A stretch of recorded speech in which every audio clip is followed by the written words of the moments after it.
ডাঁটা বড়ির এই রেসিপিটা আপনাদের সবারই খুবই ভালো লাগবে। নিরামিষ দিনে যখন কিছু রান্না করার না খুঁজে পাই আমরা, তখন এইটা গরম ভাতের সাথে খুবই ভালো লাগবে।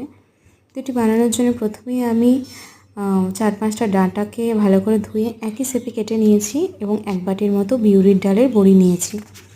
কড়াইয়ের মধ্যে সরষের তেল দিয়ে বিউলির ডালের বড়িটাকে হালকা ব্রাউন করে ভেজে নিয়েছি। প্রত্যেকটা বড়ির কালার একদম একই রকম হয়েছে। এরপর ওই তেলের মধ্যে আর একটু তেল অ্যাড করে ডাঁটাগুলো তুলে দিয়েছি। এরপর একটা পেস্ট বানিয়ে নেব।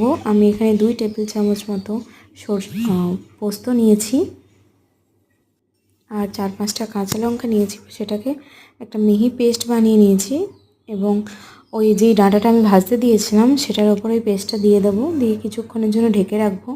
ঢাকনা খুলে স্বাদমতো লবণ দিয়ে বড়িগুলো তুলে দেবো। তারপর আরও কিছুক্ষণের জন্য ঢেকে রেখে এরপর নামিয়ে নেব। তো রেডি আমাদের এই ডাঁটা বড়ির সবজিটা।